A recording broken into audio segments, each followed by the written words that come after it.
All right. So, my dear fellow listeners and viewers, in this video, I basically would like to share with you some tips with the hope that you can gain something from it if you do plan in coming to Canada to settle in, particularly, to students who are coming here to study, right? Or if you have a friend or if you know of somebody.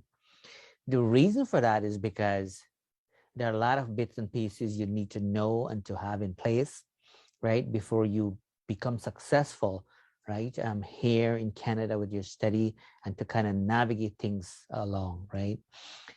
One of the main reasons why I'm doing the video is because there are lots of international students, that are committing suicide. Professionally, as a social worker, we use the term die by suicide, a softer term. But the reality is people are taking their own lives. They're taking their own lives for a variety of different reasons. And I'm not here to share any sort of reason, but study shows, by the way, that international students have a lot of extra stress, very depressed. And obviously that will, um, you know, um, that has a lot to do with every individual situation and things of that kind. But the reality is a student life here in Canada is extremely difficult if you don't have the support. When I talk about support, I'm talking about financial support. I'm talking about a decent place to live. All of these things cost money, right? Lots of money, right? And so if you have lots of money, um, you know, it will be much easier, by the way, for you to find a place to live and to kind of, carry on, with your living expenses and tuition and so on. Because when you are an international student, or if you are an international student, you're basically paying triple price, right, for your tuition fee. All of these things, many of you know. But the thing is, in order for us to prevent, any sort of, challenging times, for international student, right? We can do bits and pieces, but it is not my responsibility, right? Um, if people are planning to come to Canada, and I'm referring to Canada because I've seen the stats and I know things happening here. Um, it is important for people to do their research, right?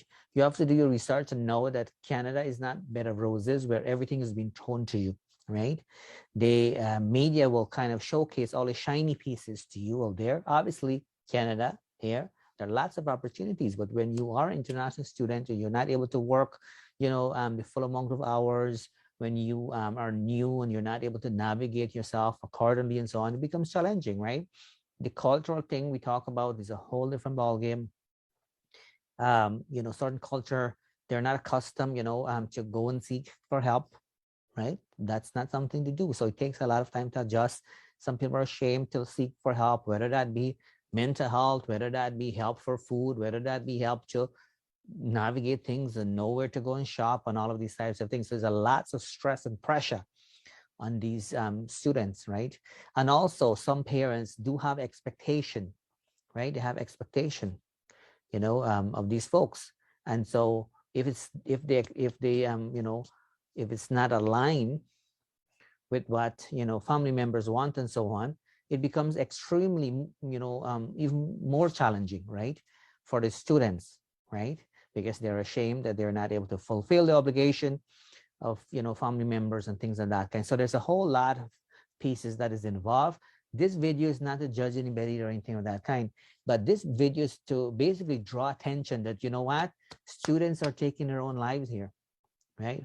And government wouldn't pay much attention. The reason why they wouldn't pay much attention is because students cannot vote. Vote meaning they cannot vote them into political office, right? So they will always have the short end of the stick. Though there are resources here and there, right?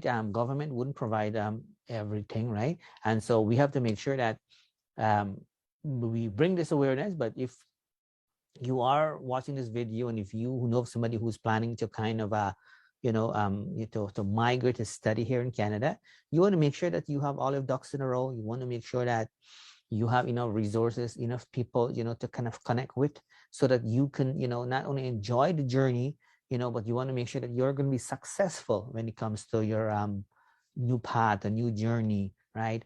New setting, new place to live and so on, because it is extremely difficult to do it on your own, right? The finance piece I used to talk about, a place to live, People judge you if you're not able to speak properly. They'll, communicate well, with the English language and all of that, things like that. So lots goes on, lots happening, and kind of people keep it inside. But the reality is, it is a challenge. It is an extreme challenging thing to become an international student here. Not only to get into the system, the school system will accept you as long as you have high marks. They will accept you, right? Because it is a business, right? It's a business. That's the school system is a total business. And so you have to make sure that if you got accepted, you are financially secure, you're mentally secure, and you're basically, open to second option in terms of career-wise and things of that. And if not, things will be extremely challenging. So that's my advice here. Do your research, connect with people. Don't think that things. It's just easy here. There are process to things here. There's no shortcut here. A lot of people are accustomed to shortcuts. Back home, and they pay money to get things done and so on. Doesn't work like that here. So all of these things, people need to pay keen attention to, because it is very extremely disappointing that we have young folks killing themselves, right? And it's happening, and what prompted me the most actually to do this video is because very recently, like 2 days ago or less, 24 hours, another young male, 22 years old, took his own life. So I'm extremely saddened by all of this. And so that's one of the reasons I've made the effort to bring this to people's attention. Do your research. Don't think that, things just happen easily here in Canada. If you know yourself well, have lots of money, then you will be in better shape. That's the bottom line. And connect with people who can kind of help you along. But don't think that, you just send your kids here and then all of a sudden magic happen and then everything is all good. It doesn't work that way. So thanks for watching. Thanks for listening. My name is Narine Dat Sookram. Wishing you a great today and even better tomorrow. I'll talk to you soon.